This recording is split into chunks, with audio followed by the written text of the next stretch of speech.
Around 3.9 million years ago, long before written language, civilization, or even the first flicker of organized thought, early hominids wandered the vast savannas of East Africa. Their lives were dominated by survival, food, shelter, danger, yet hidden within their gestures, murmurs, and movements may have been the earliest sparks of spiritual awareness. These first beings, often dismissed as primitive, were quietly exploring something profound, the possibility of communicating with forces beyond the visible, sending messages that transcend time. Archaeological evidence, stone marks, clustered bones, patterns of repeated gathering, suggests these early humans acted with intention. Every carefully chosen placement of a stone, every synchronized movement with their peers, every shared moment by the light of dawn hints at the birth of symbolic thought.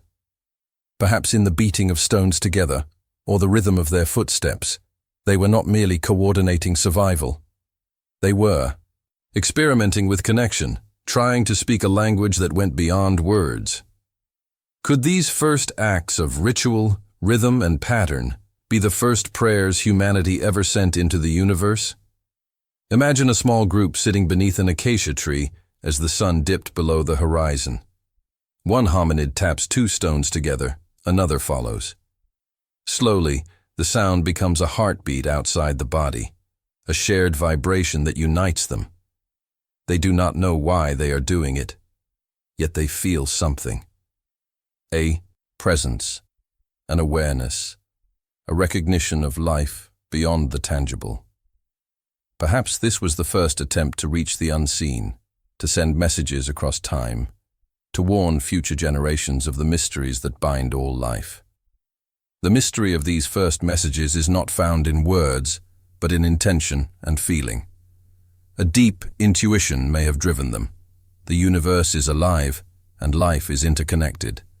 Their signals were subtle, yet enduring, echoes of consciousness that ripple through millions of years. To reach us, could they have been warning us? Or inviting us to remember that life, connection, and spirit are inseparable? If this ancient whisper resonates with you, leave a like to honor their memory and share your thoughts in the comments. What do you think the first humans were trying to tell us? Stay with me as the next revelation dives even deeper, exploring the delicate bridge between body and spirit. Somewhere between instinct and awareness, the Australopithecus afarensis took its first trembling steps into consciousness. These beings, small, upright, and curious, lived not just in the physical realm of survival, but on the threshold of an invisible transformation. With each sunrise over the Ethiopian highlands, they observed, imitated, and began to feel. In those early sensations, fear, awe, longing, something within them started to awaken, the recognition of self, and with it, the mystery of spirit. When we picture Lucy, the famous fossilized member of this species, we often see bones, not emotion. But behind those bones was a being who noticed patterns in the sky, sounds in the earth, movements in the wind. Science tells us she walked upright. Spirituality suggests she looked upward, not merely to navigate the world, but to understand her place in it. The very act of standing on 2 feet may have altered the flow of perception, from earthbound creature to sky-seeking soul. The evolution of posture wasn't just a physical leap, it was symbolic. By freeing the hands, Australopithecus could touch, shape, and gesture. Those gestures became the first carriers of intention. A raised hand could warn, a soft touch could comfort, a rhythmic movement could unite. These were not yet words, but the seeds of empathy. Perhaps through these motions, they began to sense a shared energy, what we might call the early pulse of collective spirit. As groups formed and cooperation deepened, another layer emerged, the emotional bond.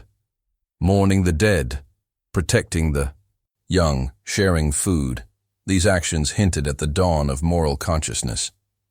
For the first time, life was not just about living, but about meaning. Every action, Every gaze, every silence carried a whisper of purpose. Could it be that the Australopithecus afarensis was the first to feel the echo of a greater design, a cosmic invitation to awareness? They stood as the bridge between matter and meaning, between body and breath. Their message may not have been spoken, but it still hums in our DNA, that to stand upright is to reach for the divine, to evolve not just in form, but in spirit. Stay close. In the next chapter, we'll uncover how fire became more than survival. It became the first spiritual flame, a beacon of consciousness in the dark. Long before civilization, long before language shaped our thoughts, there was the flicker of fire, a trembling light that turned night into mystery. For the early hominids, discovering fire was not just a triumph of survival. It was an initiation. To hold fire was to hold something alive, unpredictable and sacred. It hissed, whispered, danced. It consumed, yet gave life. Around those glowing embers, something extraordinary began. Ritual. Imagine the first time a bolt of lightning set a tree ablaze. Fear and fascination must have mingled in equal measure. Some fled, but a few, the curious ones, drew closer, risking the unknown. They watched the flames devour the branches, transforming matter into energy. In that transformation, they may have sensed a truth far beyond survival, that death could create light, that endings could give birth to beginnings. It was their first lesson in spirituality, delivered by the fire itself. As these beings learned to control fire, their nights changed forever. The darkness, once filled with predators and silence, became a place of gathering. They sat in circles, shadows dancing across their faces, and something ancient stirred. Connection. Around the fire they shared food, gestures, emotions. They began to perform. Rhythmic movements, chant-like sounds. The fire wasn't just warmth, it was witness. It became the center of ceremony, the first altar in human history. Some anthropologists believe these early rituals were the root of storytelling and religion. Each spark, each flame reflected a cosmic mirror, the human spirit recognizing its own capacity to create and destroy. Fire became a teacher. It showed them that transformation was possible, that what exists in one form can be reborn in another. It was the embodiment of consciousness itself, always moving, never still, consuming yet illuminating. In those moments, perhaps the first hominids began to sense that they were more than flesh, that within them burned a similar flame, invisible but eternal. When they danced, they weren't merely celebrating survival. They were participating in the rhythm of the universe, echoing a divine pulse that connected all life. Could it be that fire was the first message from the cosmos, a reminder that light lives within us, waiting to be awakened? Through its glow, they saw their own reflection, and for the first time, recognized the sacred in themselves. The story doesn't end at the firelight. Next, we follow the rhythm of those flames into motion, into sound, art, and dance, where the first true language of spirit was born. After fire, another transformation began, not of matter, but of meaning. The early humans started to see patterns everywhere, in the cracks of stone, the flow of rivers, the songs of wind through grass. Slowly, they began to respond. Their movements, their voices, their markings on rock, all became symbols. From these gestures, the first spiritual language was born, a universal code that needed no words, only rhythm and intention. The earliest engravings on stones and bones were not mere decorations. They were maps of thought, attempts to capture the invisible. Spirals, lines, and dots repeated in mysterious sequences hinted at cycles of life, death, seasons, and stars. These primitive symbols might have been humanity's first prayers, drawn with trembling hands that sensed the presence of something greater watching. To mark a stone was to declare, I was here, I saw, I understood. But the most powerful expressions weren't carved, they were performed. The human body became the first instrument, the first canvas. Beating hands on hollow wood, stamping feet on earth, voices echoing against. Cave walls, each sound, each movement carried intention. When several moved together, their hearts aligned. The group became one organism, breathing in rhythm, vibrating as one. That unity was more than ritual, it was transcendence. They didn't yet have gods, but they had connection, a sacred energy felt rather than explained. Through these acts, early humans discovered something profound. Creation was an act of communication with the cosmos. To dance was to honor life. To sing was to shape reality. The boundaries between body, spirit, and environment blurred. Every sound carried power, every motion meaning. They weren't just expressing, they were invoking. Perhaps, in those moments of collective trance, the first messages of spirit passed through them, not from one to another, but from the universe itself. The rhythm became revelation, the dance became dialogue, the sound became memory. And maybe that's why, even today, we still dance when words fail us.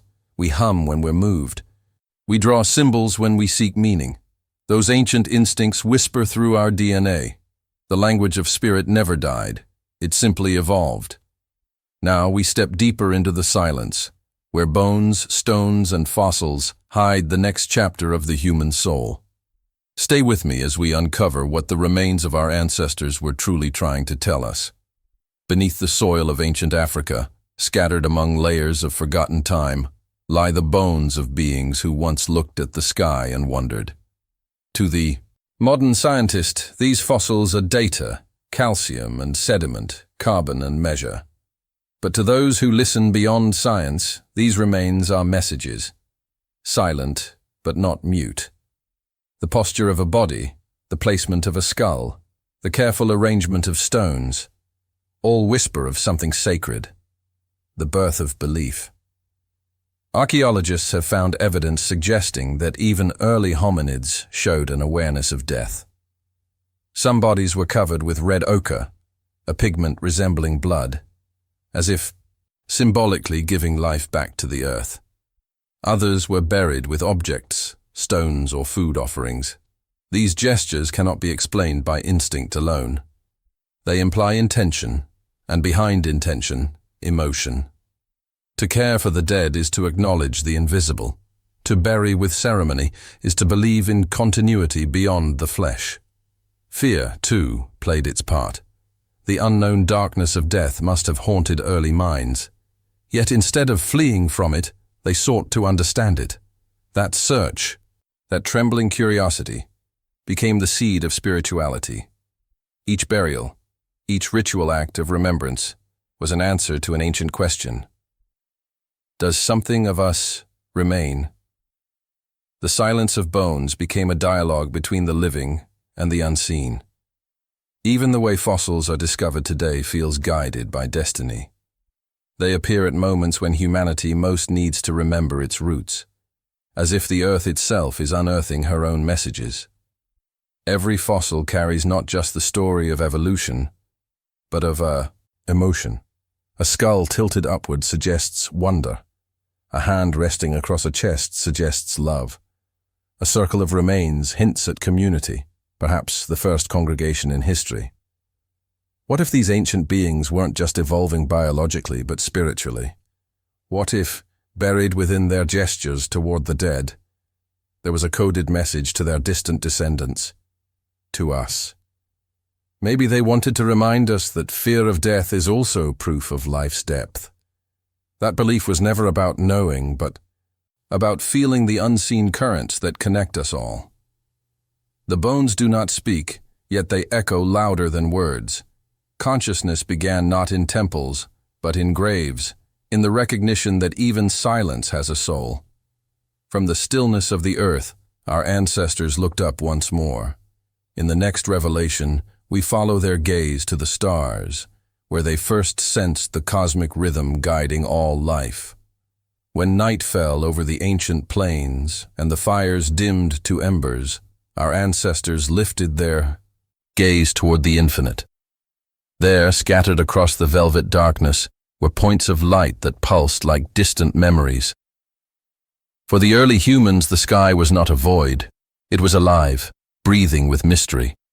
Every flicker, every movement, every disappearance of a star carried meaning. They didn't have astronomy yet, but they had awe, and awe was the first form of devotion. Some of the oldest rock engravings show patterns that mirror constellations, coincidence perhaps, or evidence of the first skywatchers. The same beings who once painted their caves and buried their dead began to trace cosmic order above. They followed the rhythm of the moon, the turning of the stars, the way shadows changed with the seasons. In doing so, they found something profound. The heavens moved in harmony. That discovery was not only scientific, it was spiritual. To them, the stars were not distant spheres of gas. They were ancestors, guardians, eyes of the universe watching over the earth. Imagine them gathered on a cool night, silent, breathing in unison as one pointed upward. A comet streaks across the horizon, fear, then wonder. The tribe murmurs, gestures made toward the heavens, perhaps asking for guidance or forgiveness. These moments became the foundation of the sacred, the realization that the world above and the world below were connected, that the pattern of the cosmos echoed the pattern of the soul. The stars became storytellers. Their rising and setting marked time, seasons, for birth, for harvest, for migration. Through these cycles, early humans learned patience, anticipation, reverence. They began to live not against nature, but within it. And with every new night, they felt more certain. The universe was not random. It was rhythmic, intelligent, aware. Some anthropologists suggest that this celestial awareness planted the earliest seeds of religion. But perhaps it was simpler. Not belief, but belonging. Looking at the stars, our ancestors saw themselves reflected in the vastness, realizing that consciousness was not confined to flesh. The sky was a mirror, and through it, they remembered who they were, fragments of the same eternal light. Could it be that their upward gaze was more than curiosity, that it was a plea? A message sent through time, reminding us not to forget the cosmic rhythm we were born from. The stars they watched are the same that watch us now, silently repeating their message. Remember your origin, and you will find your destiny. The story continues not in the heavens, but upon the earth, where spirit and nature merged in one sacred bond. Join me as we uncover how the first humans saw their souls reflected in the animals around them. After fire, art, and stars, our ancestors began to see themselves mirrored in the living world around them. Every creature, every movement, every sound carried meaning. The early humans lived not beside nature, but within it, an invisible dialogue connecting body, earth, and spirit. From that connection emerged one of the oldest spiritual revelations in human history, the belief that animals were not separate from us, but sacred extensions of the same consciousness, the dawn of totemism. Imagine a hunter following the track of a gazelle at sunrise. The air is still, his breath shallow, his heart racing not only with the desire to survive, but with reverence. He watches how the animal moves, graceful, alert, pure. In that moment, he doesn't just see prey, he sees a teacher. The gazelle's instincts, its awareness, its harmony with the land, all reflect qualities he wishes to embody. Over time, the animal becomes more than symbol, it becomes spirit. Through this sacred mirroring, humans began to sense that life itself was a conversation between forms of the same divine essence. Totemism was not mythology, it was relationship. The lion taught courage, the serpent transformation, the bird transcendence. These were not metaphors, they were living truths. When early humans painted animals on cave walls, they weren't creating art for decoration, they were invoking presence. Each image was an act of communion, an attempt to call forth the soul of the creature and merge with it. Through ritual dances, mimicry, and chants, they celebrated the unity between species, acknowledging that all life shared one breath, one heartbeat of the earth.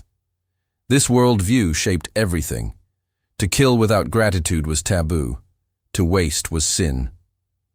Every action required balance. Every death required prayer. Through animals, they learned the law of reciprocity, that to take was to give, and to harm was to wound oneself. They lived by sacred exchange, guided by respect rather than dominance.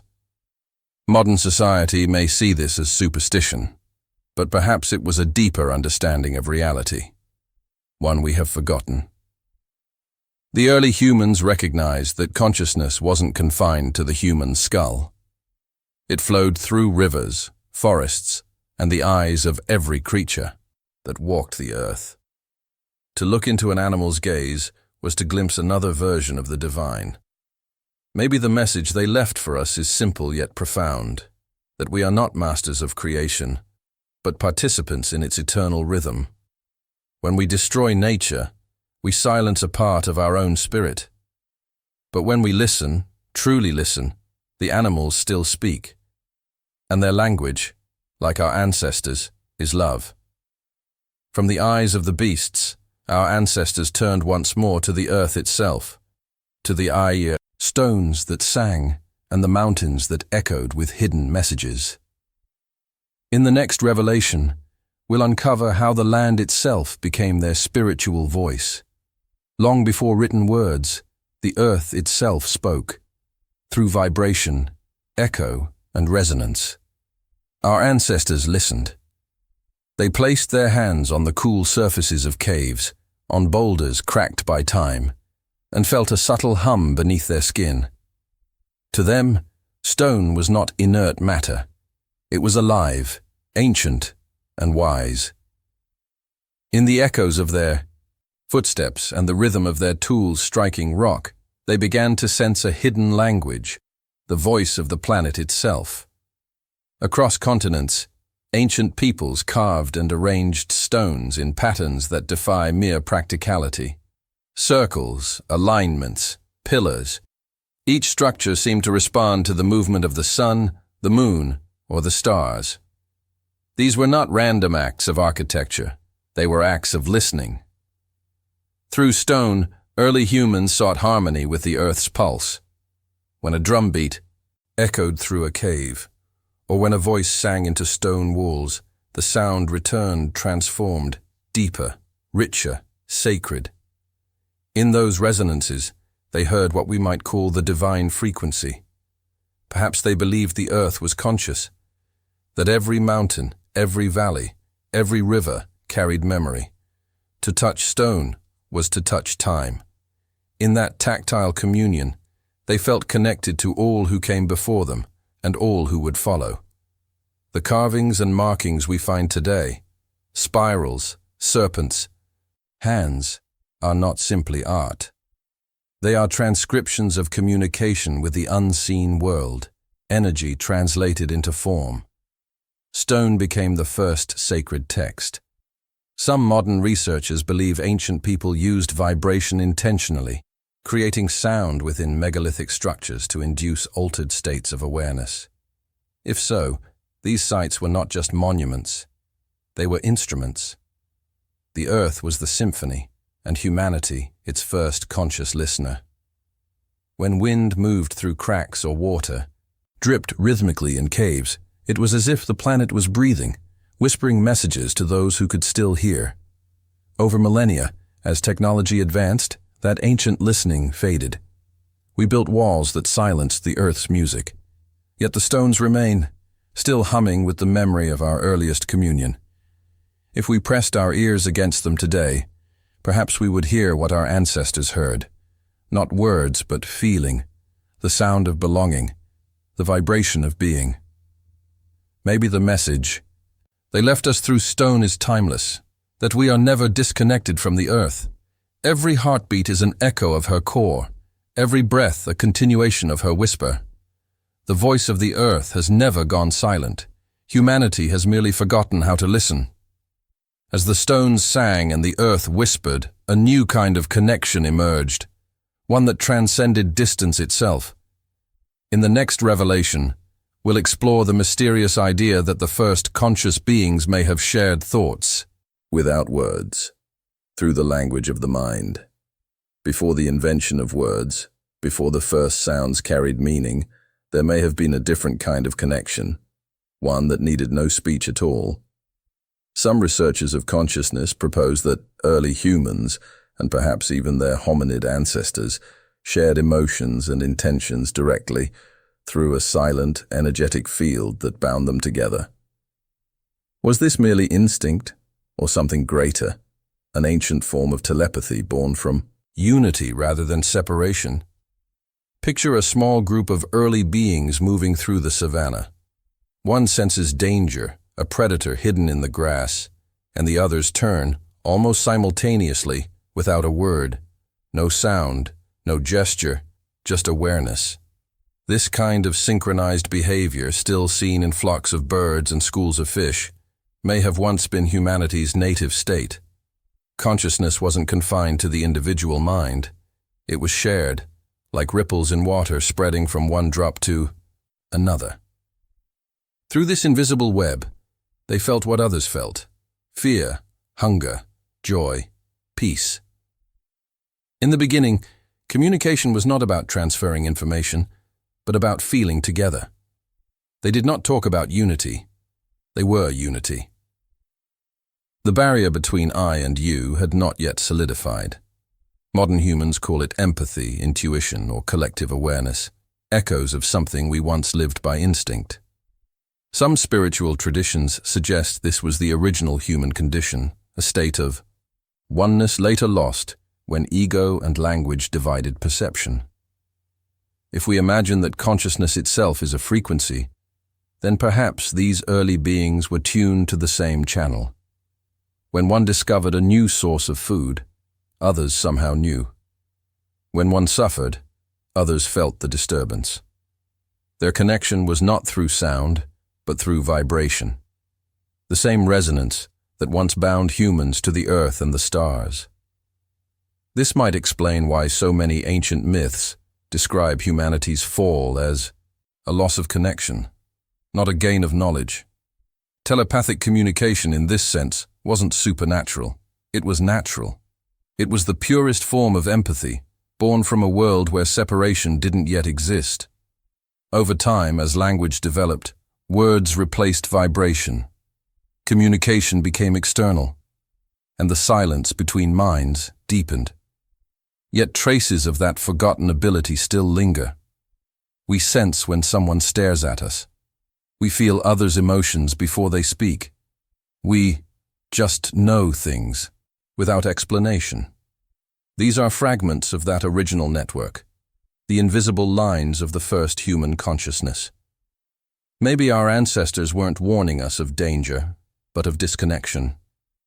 They wanted us to remember that thought itself is sacred, that every mind influences every other.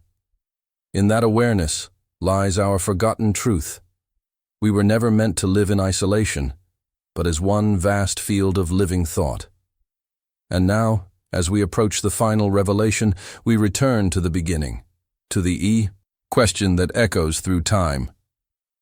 What were the first hominids trying to tell us? Their cosmic warning may not be lost, only waiting to be heard again. Across millions of years, through stone and fire, through song and silence, the message has been waiting. The first hominids, fragile, curious, awakening, may not have had language, but they had awareness. They looked at the stars, felt the pulse of the earth, and sensed a truth that modern humanity has almost forgotten, that everything is connected, and consciousness is the thread that weaves it all together. Their warning was never spoken aloud. It was encoded in the way they lived, in how they moved through the world, with reverence, balance, and belonging. The early humans understood something we now struggle to remember. They knew that to harm the land was to wound themselves, that to kill without gratitude broke the invisible bond of life. That silence was not emptiness, but presence. Their rituals, their carvings, their careful burials, all were acts of remembrance, reminders that the visible world was only a shadow of something far greater. They lived inside a sacred network, earth, sky, spirit and flesh, all breathing in rhythm. Perhaps their message was never meant to predict catastrophe, but to prevent it. They saw cycles of birth and decay, of abundance and loss, and understood that imbalance leads to suffering. What they feared most was not death, but forgetting. Forgetting that light and shadow are parts of the same dance. Forgetting that the fire within mirrors the fire of the stars. Forgetting that every action ripples outward through time. Now, as our species stands on the edge of technological and ecological collapse, their ancient warning becomes clear. If we separate from the sacred, we destroy ourselves. The same instincts that once guided them toward harmony now echo faintly in us, in our longing for peace, our search for meaning, our ache for connection. The whisper of our ancestors still moves through the wind, through the soil, through the heartbeat that drums within every living being. They are not gone. They are the pulse beneath our cities, the hum inside our bones, the quiet intuition that tells us when something is wrong. And if we listen, truly listen, we might still hear what they were trying to tell us. That evolution was never just about survival. It was about awakening. The first hominids were not primitive. They were the first dreamers of the human soul, the first keepers of the eternal flame. Their cosmic warning remains simple, timeless, and urgent. Remember who you are. Remember that consciousness is the universe remembering itself, and that the destiny of humanity is not domination, but reunion. If this ancient message has awakened something in you, stay with this journey, and let their voices guide you home through the silence of time.